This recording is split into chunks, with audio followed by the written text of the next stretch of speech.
kembali di podcast 3 SKS.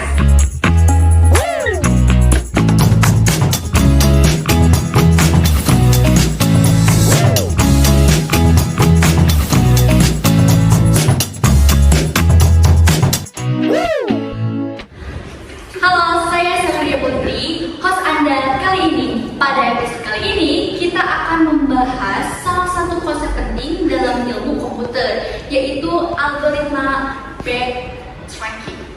Mungkin sebenarnya kalian tuh dalam kehidupan sehari-hari itu kalian mungkin tidak menyadari sudah melakukan backtracking. Nah, istilah backtracking juga terdengar asing di telinga kita.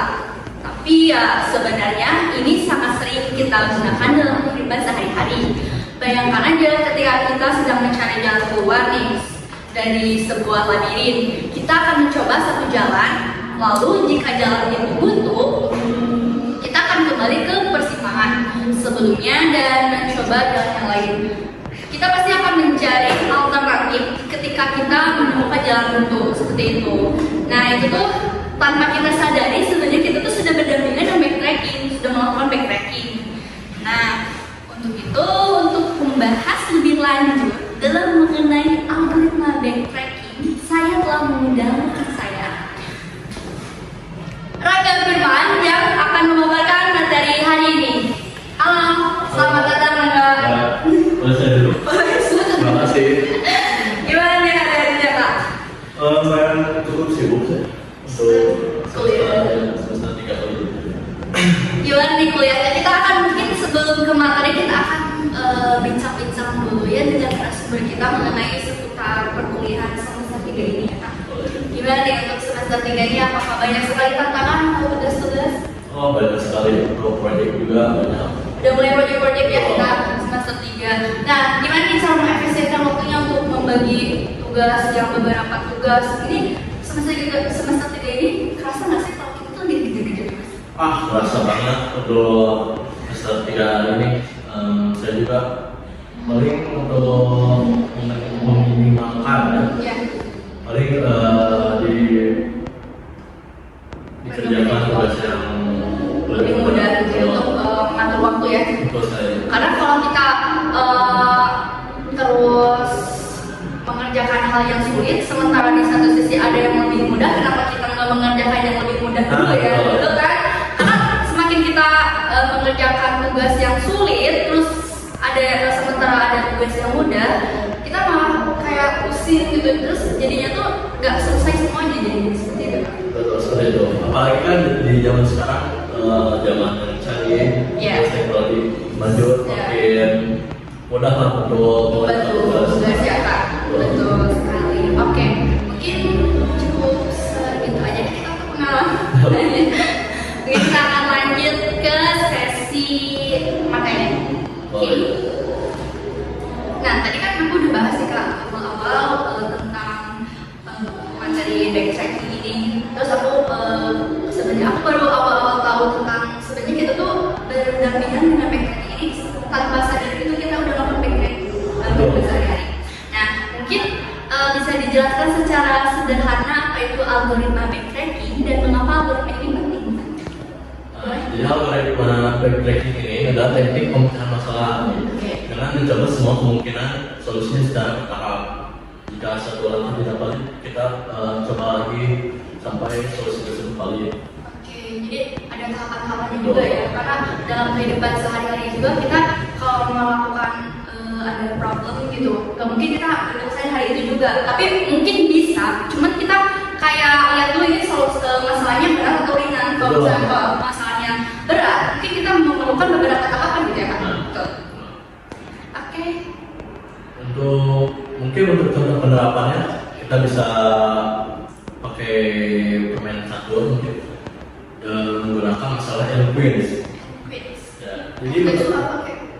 N quiz itu menempatkan N ratu pada ratu. Nah, di catur yaitu dengan N x N tanpa saling menyerang. Jadi algoritma mencoba posisi ratu satu persatu dan menurut jika ada tabrakan kayak gitu. Seperti yang kakak bilang dari awal, seperti masalah lebih mencari jalur. saat ke finish kita mencoba setiap jalur ya mungkin jika ada jalur terhalang kita bisa coba jalur yang lain sampai menemukan jalan keluar. Iya sih benar, karena untuk menghadapi masalah itu kita nggak bisa langsung nemuin solusinya ya, karena kita juga perlu sabar gitu dan berusaha mencoba satu-satu gitu untuk mencari jalan keluarnya yang sesuai seperti itu. Oke, mungkin dari pembahasan tadi ada jenisnya nggak untuk kayak algoritma populer gitu atau apa? Untuk jenis algoritma populer mungkin ada di pencariannya dari BFS yang disingkatan dari Band per Search. Lalu ada DFS, Band per Search. Lalu kemudian ada pembelajaran mesin yang dimana KNN atau SPN. Nah, lalu ada Windows paling tree yang di dalamnya terdapat Kruskal sama frame, lalu program dinamis, Fibonacci sama Knapsack. Lalu yang terakhir ada greedy, mungkin ada hubungan sama activity selection. Greedy kalau dari bahasa game itu ada istilah greedy, jadi kita mencari lawan atau jadi kita tidak apa ya, objektif terhadap game tersebut. Oh berarti ada selalu aja dengan game gitu ya Kak? Ya. Oke. Karena kebetulan Kak kayak gitu memang player Mobile Legends ya Kak ya? Oke. Menarik sekali ya penjelasannya. Jadi algoritma backtracking ini ternyata sangat berguna dalam berbagai bidang ya Kak? Betul. Jadi kita juga kalau misalkan di dapur, karena kita harus mencari piring, dari tumpukan piring kita satu persatu nggak mungkin dong. Iya. Cari yang di tengah mungkin ya susah. Kalau yang di bawah pasti kita mencari yang di atas, jadi seperti itulah algoritma backtracking. Oke, berarti dari awal Betul. Oke. Untuk itu berarti untuk contoh kan tadi kalau kita udah ngejelasin beberapa nih Kak. Mungkin bagian awam gitu Kak, kayak aku juga kan awam gitu kan tentang backtracking ini. Boleh nggak sih kalau dijelasin pakai contoh kasus yang lebih konkret gitu atau apa? Jadi biar terbayang gitu Kak, biar kita bisa terbayang gitu bagi pemula juga. Untuk contoh konkret mungkin kakak gak asing mungkin kalau sama permainan Sudoku. Oke, sudah Bu ya. Tahu kan Sudoku? Tahu ya. Nah, kita diberikan grid dengan skala 9/9. Ya. Nah, dengan beberapa angka yang sudah dirandom oleh sistem. Nah, lalu kita harus mengisi sisa grid dengan angka 1 sampai 9 sesuai dengan angka di setiap baris atau kolom, dan subgrid tidak boleh banyak berulang. Jadi misalkan di sini ada grade 1 terus di kanan ada 1, di bawah ada 1, kita nggak boleh angkanya sama terus beda. Jadi ya. Beda seperti kayak gitu. Oke, contoh yang sangat menarik ya.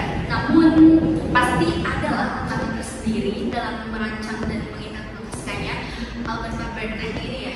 Ada mungkin Kak, jadi kita untuk menghadapi masalah nih Kak ya. Mungkin ya pasti adalah gitu untuk hal kayak gitu. Gimana nih Kak solusinya? Untuk tantangan tersendiri paling di konsumsi memori. Solusinya biasanya gunakan penekanan iteratif, terus menghilangkan data yang disimpan, dan terapkan pruning untuk membatasi ruang pencarian.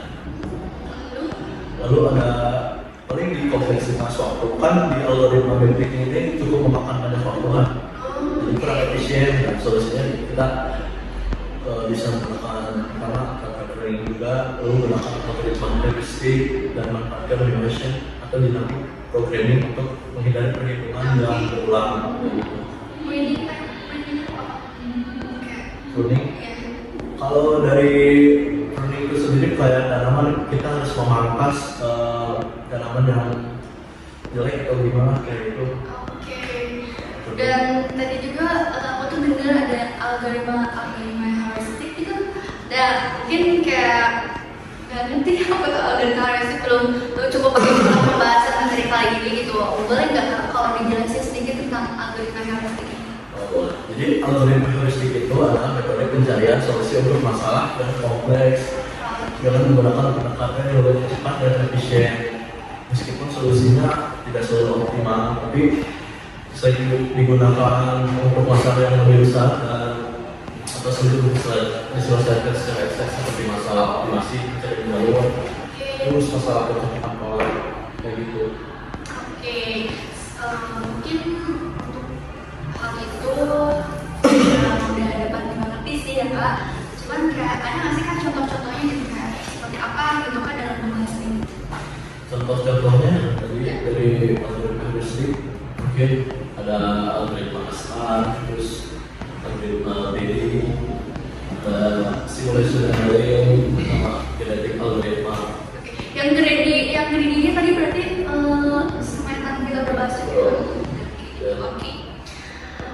Mungkin materi kali ini sudah cukup segitu ya Kak. Tapi ada sesi Q&A nih Kak. Ada beberapa teman-teman yang nanya nih. Ini ada nih dari teman kita yang nanya kayak kemarin kan sebelum ke materi ini kita ada pembahasan dulu tentang brute force. Ya. Nah, ada salah satu teman kita, subscriber kita, nanya nih Kak, perbedaan brute force dengan backtrack ini apa? Oke, untuk brute force mungkin dari cara kerjanya. Jadi brute force mencoba semua kemungkinan kombinasi solusi satu persatu tanpa mempedulikan apakah jalur yang sangat eksploitasi memiliki potensi menghasilkan solusi atau tidak. Jadi brute force ini lebih cenderung lempeng-lempeng aja lah. Semuanya gitu.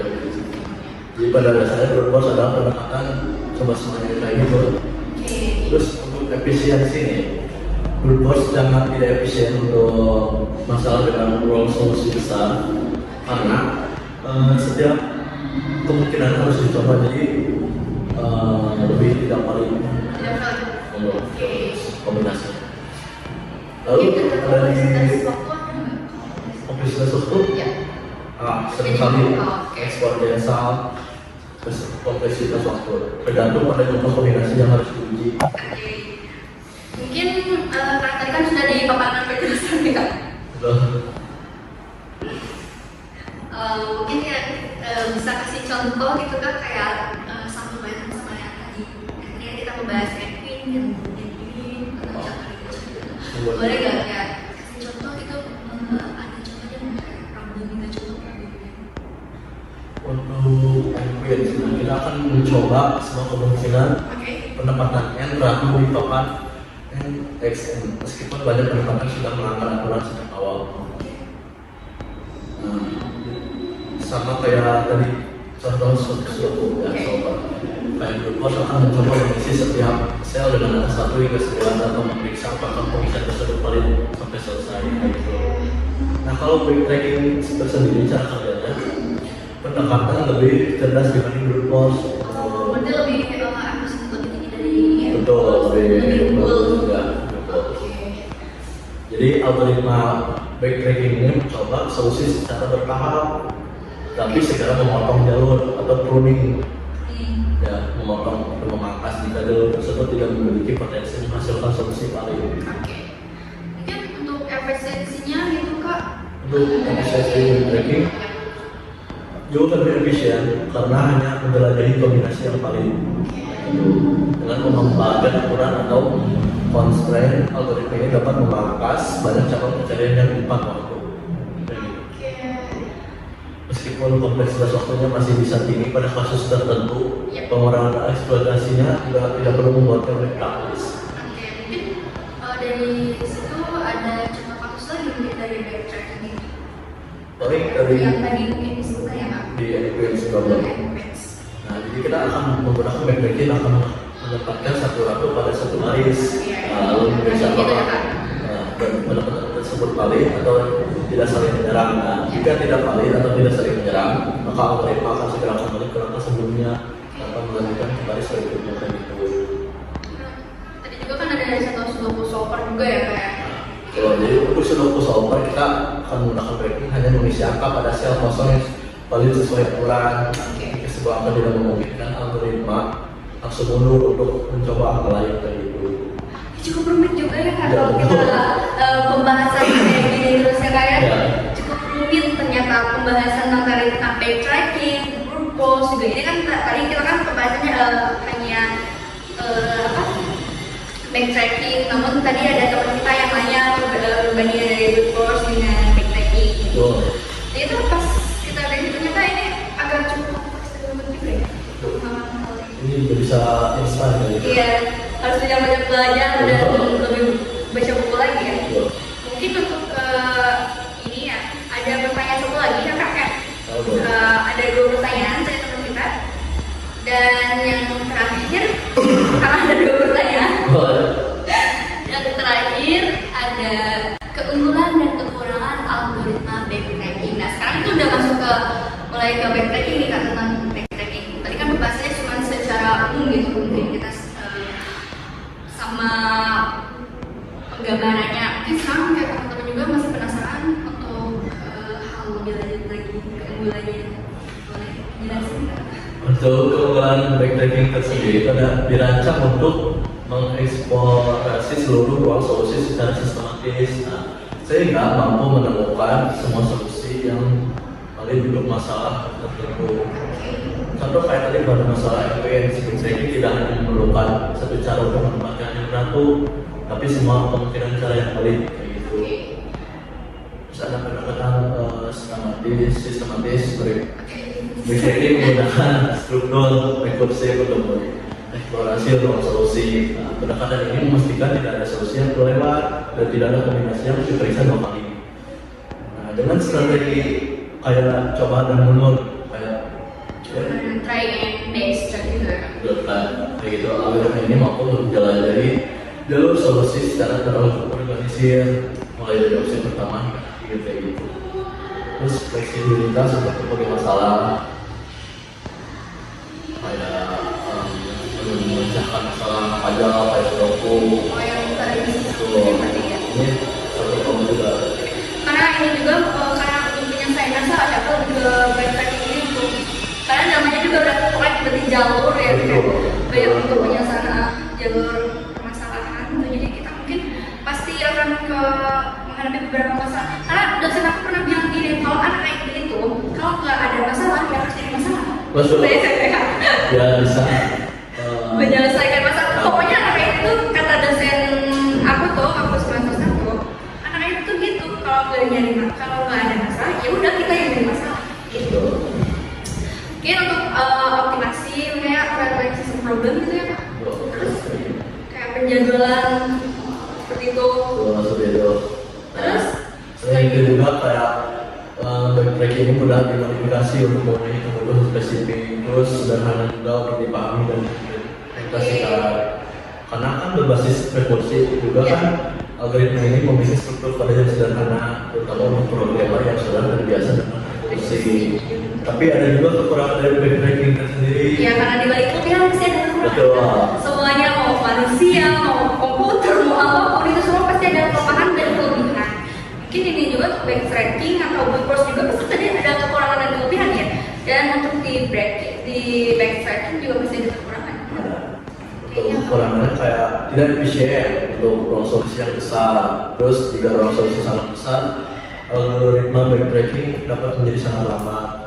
Terus terutama jika tidak dioptimalkan dengan teknik seperti pruning, pemangkasan yang tadi saya bilang.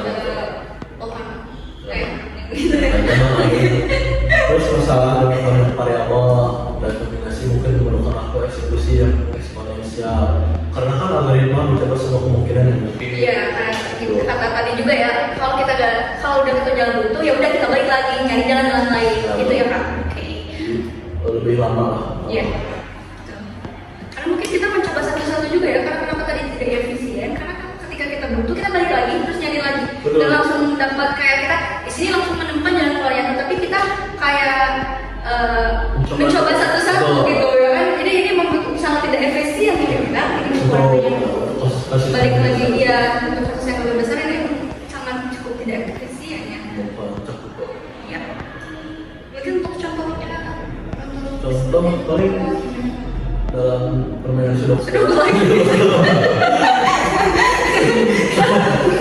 Kayak balik lagi ke sudoku ya, karena dari awal kita pembahasannya tentang sudoku dengan catur ya. Karena kan lebih mudah dipahami juga Iya, kan betul. untuk kalangan kita. Terus pada validitas solusi backtracking juga pasti membutuhkan fungsi validasi Kak. Betul, jadi kayak atau disebut consent checker yang efisien untuk memutuskan apakah suatu posisi persiapan dapat dilanjutkan jika posisi tidak optimal performa algoritma secara keseluruhan akan menurun. Terus kayak udah terjadi apa ada cabang yang tidak perlu. Ya kayak tadi mungkin maksudnya ya kayak seharusnya kita kan kalau misalnya tadi lanjut langsung dapat tujuannya, kita nggak perlu ke jalan yang buntu ya Kak, karena itu mungkin masuk ke set juga. Kayak tadi Kak. Oke. Terus algoritma ini juga memberikan banyak faktor yang tadi saya bilang jalur solusi yang sebenarnya tidak relevan, terus menggunakan memori yang lebih besar. Karena kan algoritma ini juga berhasil kemudian memori stuck bisa menjadi kendala terutama untuk masalah dengan kedalaman solusi yang besar. Ada tidak efisien Kak untuk ya balik lagi ke tadi yang kesadaran itu benar-benar tidak efisien. Karena mungkin ya untuk hal itu ya capek juga ya Kak, kita kayak tidak efisiensi waktu juga, udah harus coba ke sini, terus ternyata gagal, coba lagi ke sini ternyata masih buntu, coba ke sini sampai buntu. Ya itu kita berarti sampai nemuin mana jalan yang memang benar-benar itu kritis kita, betul ya? Betul. Ya. Ya, jadi backtracking juga gak selalu menjadi pilihan terbaik. Iya. Jika ada algoritma lain yang lebih optimal, Iya. seperti dynamic programming atau 3D algoritma. Mungkin ada dianalogikan keunggulan dan kekurangan keunggulan. Kekurangan ya aja. Dianalogikan, mungkin dianalogikan aja supaya teman-teman juga yang di rumah yang nonton nggak pusing gitu ini. Mungkin dianalogikan aja gitu. Untuk keunggulan tersendiri, kita bayangkan memiliki kita terus jalur menuju tujuan. Backtracking memungkinkan kakak mencoba setiap jalur dengan memutuskan yang benar dan sistematis untuk memastikan tidak ada yang melewati. Terus tapi ada kekurangan juga, namun jika ada terlalu banyak jalur dan benar tidak memiliki petunjuk yang baik, nah mungkin menghabiskan waktu yang cukup lama. Kita kayak Gmaps juga kan banyak jalurnya ya. Betul. Kadang kita tuh disasarin ke sini, kadang kita kalau buka Gmaps juga kan banyak jalurnya nih Kak. Kadang kita tuh dipilihin Gmapsnya kalau bagi awam gitu, daerah tertentu. Kadang kita tuh nurut-nurut aja gitu, padahal ada yang lebih dekat, tapi dia arahnya kemana gitu. Mungkin kayak seperti itu ya. Ya. Baik, mungkin pembahasan kali ini dicukupkan sekian ya, dan Q&A juga hanya 2, kita ambilnya kan untuk mengefisienkan waktu gitu kan. Terima kasih atas penjelasannya. Bagi pendengar yang ingin mempelajari lebih lanjut tentang algoritma backtracking, kira-kira tips apa nih yang bisa diberikan Kak? Untuk tips untuk pemula ya, mungkin saya juga kasih juga. Iya, apalagi saya awam Kak gitu. Nah jadi untuk tips Apa dulu? yang pertama kita pahami dulu nih masalah yang kita Ya pasti ya. pahami dengan misalkan dari tugas pemilihan 100%. Lalu setelah itu kita tentukan dulu base case-nya, tentukan kapan pencarian harus berhenti. Nah, solusinya ditemukan atau tidak paling kayak gitu. Lalu gunakan rekursi. Rekursi itu kayak mencoba solusi secara bertahap. Lalu kembali ke base case tidak perlu kayak itu kayak lebih itu. Lalu ada pruning juga. Pruning yang tadi. Memangkas, jadi hindari pencarian solusi yang tidak paling lebih awal. Jadi kalau kita di peta nih, kita ingin ke sini tapi ini pasti kalau dia tidak mungkin kan, jadi kita bisa mengefisiensi waktu juga. Iya betul. Terus ada memanfaatkan simetri. Ya. Jadi mereka simetri juga hindarkan pencarian duplikat kayak double kayak gitu ya. Oke, nah itu dapat menyebabkan apa tuh? Tidak efisien. Tidak efisiensi. Oke, balik lagi karena ini harus efisien. Lalu ada struktur data cepat, kayak gunakan array atau matrix untuk menyimpan status. Array itu digunakan di sini ya? Ya betul. Menyimpan status. Lalu cek lagi konsennya lebih awal, validasi kondisi dan batasan sebelum melanjutkan pencarian gitu. Lalu yang terakhir ada optimasi. Ya, optimasi sendiri gunakan teknik seperti memorization untuk meningkatkan efisiensi. Nah, itu Tips untuk para pemula ya, boleh dicoba seperti itu ya Kak. betul.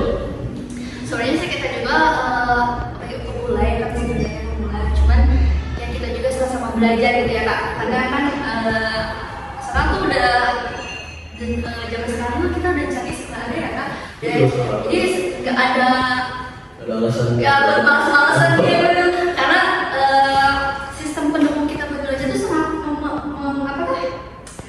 memungkinkan banget gitu. Betul. Ya sangat membantu banget. Apalagi sekarang tuh apa sih yang gak ada gitu ya Kak. Selagi kitanya mau dan ada keinginan. Mungkin kalian yang mau belajar tentang materi hal ini juga kalian bisa cari-cari lagi alternatif lainnya kayak. Referensi juga banyak dari buku, di browser juga. Oke, ya betul banget. Terus kira-kira tadi kamu tuh mau misalkan materi ini berapa lama ya? Cukup lama sih, sekitar ya kurang lebih Selanjutnya. lebih lah. Karena ini agak kompleks juga ya Betul. materinya. Ini juga pasti salah tabu bagi Iya. Rumit juga ya. Oke, tips yang sangat bermanfaat banget ya tadi. Baiklah, kita telah membahas banyak hal menarik tentang algoritma backtracking. Sebagai rangkuman, hari ini kita telah belajar bahwa algoritma backtracking adalah metode pencarian solusi dengan mencoba semua kemungkinan secara sistematis. Lalu, algoritma ini memiliki banyak penerapan dalam berbagai bidang dan meskipun memiliki banyak manfaat, algoritma backtracking juga memiliki tantangan tersendiri seperti tadi yang Kak Raka bilang, ya Kak. Ada kelemahan dan ada kelebihan juga. Nah, mungkin cukup sekian dan aja ya Kak. Tadi pertanyaan juga udah ada dan kita udah di penghujung acara mungkin ya. Kalau dari kebosanan. Udah terlalu lama pembahasannya karena para generasi sekarang tuh pengen yang simpel gitu kayak yang lebih benar ya begitulah. Nah, sekian podcast kita hari ini. Terima kasih banyak kepada Kak Firman udah bisa meluangkan waktunya yang telah berbagi ilmu juga dan pengalamannya. Dan jangan lupa untuk like, comment, share podcast ini ke teman-teman kalian. Sampai jumpa di episode selanjutnya. Bye.